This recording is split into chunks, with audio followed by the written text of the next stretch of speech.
안녕하십니까. 아메리카 파이낸셜 수석 부사장 이영돈입니다. 미국 경제 읽어주는 남자 경제남 1월 12일 순서 시작합니다.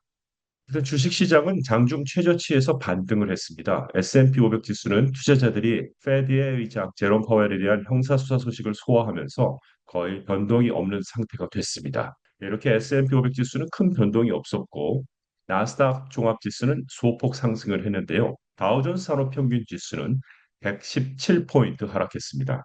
사실은 미 서부 시각으로 제가 아침 일찍 원고를 준비할 때는 미 증시가 하락세로 출발을 했었습니다. 그런데 이렇게 장중 최저치에서 지수들이 반등을 한 데에는 월마트하고 일부 기술주 상승 덕분이었습니다. 다우는 장중 한때 거의 500포인트 하락했고 S&P 500은 0.5% 하락을 했었습니다. 자, 그런데 트럼프 대통령의 신용카드 이자율 1년 10% 상한 제한도 이번 주 시장에 부담을 주고 있습니다. 비평가들은 이 계획이 오히려 대출을 제한하고 소비자와 은행 수익성에 악영향을 미칠 수 있다고 우려하고 있습니다. 따라서 오늘 은행주가 가장 큰 타격을 받았는데요. 시티그룹은 3% 하락했고 JP모건과 뱅크 오브 아메리카는 1% 이상 하락을 했고요. 캐피털 원 주가는 6% 하락했습니다. 잠시 후에 더 자세히 알려드리도록 하겠습니다. 자, 그런데 한편 지금 전해드리는 뉴스가 오늘의 가장 큰 뉴스가 되겠는데요. 제롬 파월 의장이 일요일 저녁에 비정례적인 직접 영상 성명을 통해서 연방 검사들이 연준 건물 리노베이션 관련 상원 은행위원회 증언과 관련해 형사 수사를 개시했다고 확인을 해줬습니다. 파월 의장은 이번 수사가 트럼프 대통령의 연준 통화 정책 영향 시도라고 지적하며 압력에 절대 굴하지 않겠다고 말했습니다. 파월의 임기는 5월에 종료가 됩니다.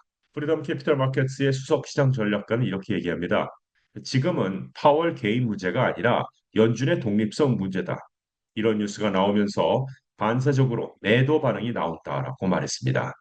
지난 2025년 주식시장은 트럼프의 연준 압박 시도를 대부분 무시했고요. 연준은 인플레이션 안정화 속에서 세 차례 금리를 인하했습니다. 자, 그런데 연준은 이번 달 이후 회의에서는 추가 금리 인하를 보류할 가능성이 크며 새해 경제와 인플레이션 상황을 지켜볼 예정입니다. 트럼프 대통령은 연준이 금리를 계속 낮추길 바란다고 명확히 밝히고 있는 상황에서 말이죠. 자, 금과 관련된 뉴스도 오늘 큰 뉴스인데요.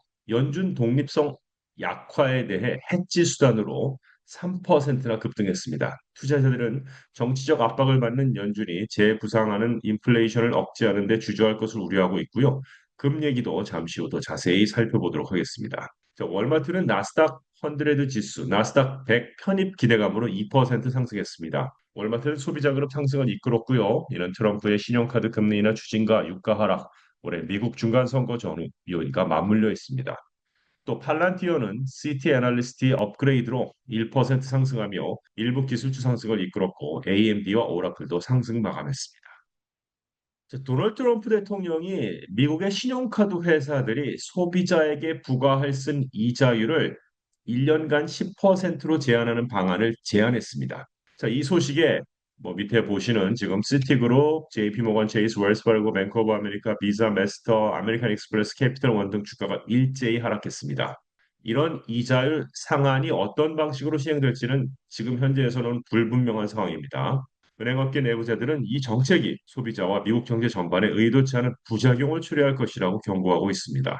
자, 일단 좀 더 살펴보면요. 트럼프 대통령이 지난 금요일 늦게 신용카드 금리 상한 언급 이후 은행 경영진들은 주말 내내 대응책 마련에 분주했는데요. 이 조치로 인해서 오늘 개장 전에 시티그룹, JP모건 체이스, 웰스파르고, 뱅크 오브 아메리카 등 대형은행 주가가 1에서 4% 하락을 했고요. 비자, 마스터카드, 아메리칸 익스프레스 등 카드 산업에 밀접한 기업들의 주가도 떨어졌고 대출 자산의 대부분인 캐피탈원은 7% 급락했습니다. 자, 트럼프 대통령이 1월 20일, 오늘이 1월 12일이니까 얼마 남지 않았는데 1년간 금리 상한을 적용하겠다고 밝혔긴 했습니다만 업계는 이 정책이 소비자와 경제에 부정적인 영향을 미칠 것이라는 점을 분명히 하고 있습니다. 은행들과 애널리스트들에 따르면 이자율이 10%로 제한될 경우에 특히 신용도가 낮은 고객을 대상으로 한 신용카드 사업이 수익성을 잃게 됩니다. 업계는 손실이 나는 상품을 계속 제공하지 않을 것이고 그 결과 서프라임 고객에 대한 카드 발급이 중단되고 카드 리워드 축소 등 다양한 변화가 불가피해질 것이라고 말했습니다. 소비자들은 지출을 줄이거나 신용카드보다 높은 금리를 가진 다른 무담보 대출에 의존하게 될 가능성이 있다는 우려도 제기가 되고 있습니다. 한 대형은행의 내부 사정을 아는 관계자는 익명을 전제로 전체 포트폴리오를 10% 금리로 분양하는 것은 불가능하다며 이 정책이 매우 빠르게 경제를 침체시킬 것이라고 말하는 것도 과장이 아니다라고 말했는데요. KBW 애널리스트는 1월 11일 보고서에서 소비 위축은 특히 항공사, 소매업체, 레스토랑 업종에 큰 타격이 될 수 있으며 이들 기업은 카드 수익 감소를 보존하기 위해 가격 인상에 나설 가능성이 있다고 분석했습니다. 또 은행업계 단체들은 공동성명을 통해 10% 금리 상황은 신용 접근성을 줄이고 신용카드에 의존하는 수백만 미국 가게와 소상공인에게 치명적일 것이라며 이 정책이 오히려 도움을 주려는 소비자들에게 피해를 줄 것이라고 주장했습니다. 자, 그런데 업계가 처음 겪는 금리 규제 논의는 아니라는 것입니다.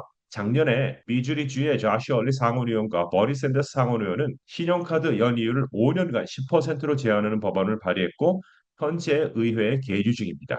전자결제연합이 미주리 시장을 분석한 연구 결과에 따르면 10% 금리 상한이 시행될 경우 신용카드 계좌의 80% 이상이 사용 불가능해질 수 있으며 신용점수 740점 미만의 대부분 계좌가 폐쇄될 것이라고 얘기했습니다. 자, 한편 트럼프 대통령의 금리 상한이 어떤 법적 권한으로 시행될 수 있는지도 불투명한데요. 울프 리서치의 정책 책임자는 이렇게 얘기합니다. 의회를 통한 입법은 1월 20일 시행이라는 일정상 불가능하다라고. 정확한 집행 방식은 불분명하지만 카드 발행사들은 어떤 형태로든 금리가 이래들 위험에 직면해 있다고 얘기하는데요. 10%는 협상의 출발점일 수 있다며 현재 금리와는 큰 격차가 있다고 덧붙였습니다. 뉴욕의 연방준비은행에 따르면 작년 3분기 기준 미국인의 신용카드 부채는 1조 2,300억 달러에 달했고 팬데믹 기간 축적됐던 저축을 소비하면서 카드 잔액은 계속 증가해 오고 있다는 겁니다. 1월 20일 시행 될지 안 될지 또 저희가 지켜봐야 되겠고요. 자, 금과 관련된 얘기입니다. 트럼프 대통령하고 파월 의장이 충돌을 합니다. 그러자 투자자들은 불안합니다. 불안하니까 안전자산으로 몰리게 되는데 금값이 온스당 4,600달러로 사상 최고치를 돌파했습니다.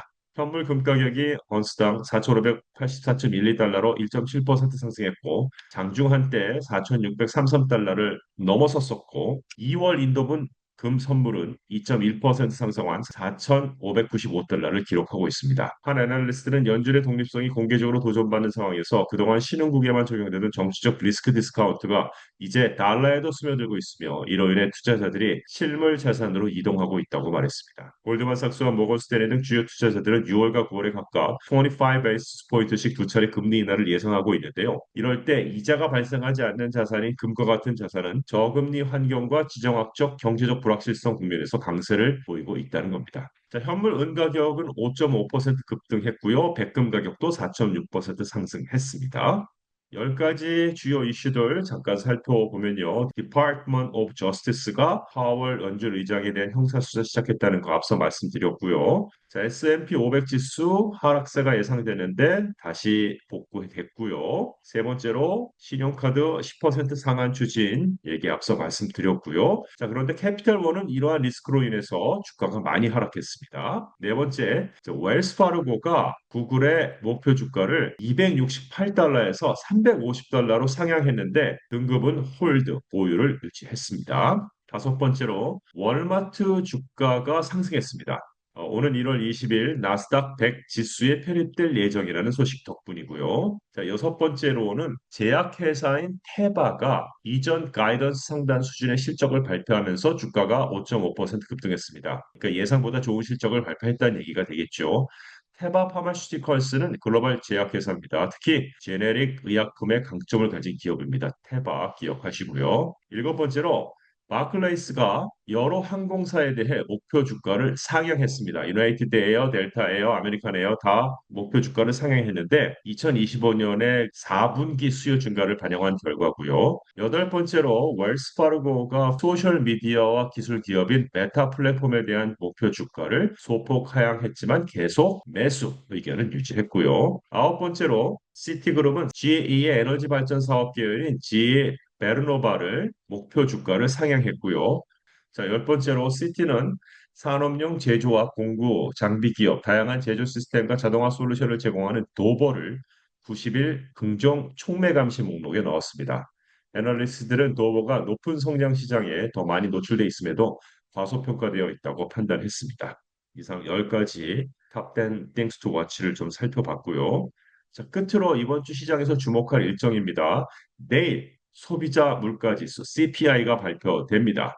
소비자가 실제로 체감하는 물가 상승률이고요. JP모건 체이스의 실적이 역시 내일 발표가 됩니다. 뭐 미국 최대 은행이고 금융경 전반의 바로미터가 되겠죠. 미국의 경제 전반의 건강 상태를 보여주는 실적 보고가 되겠고요.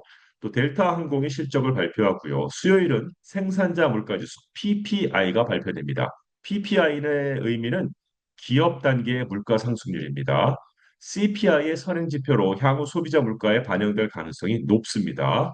그리고 시티그룹의 실적이 발표되고 웰스파르고와 뱅크 오브 아메리카도 실적이 발표됩니다. 이게 다 수요일에 있는 일이고 목요일에는 모건 스탠리와 골드만삭스의 실적이 발표됩니다. 자, 이번 주는 물가, 즉 CPI와 PPI와 은행 실적이 발표가 되니까 앞으로 금리 어떤 이나 기대, 시장 방향을 동시에 좌우하는 핵심 주간이 될 것입니다.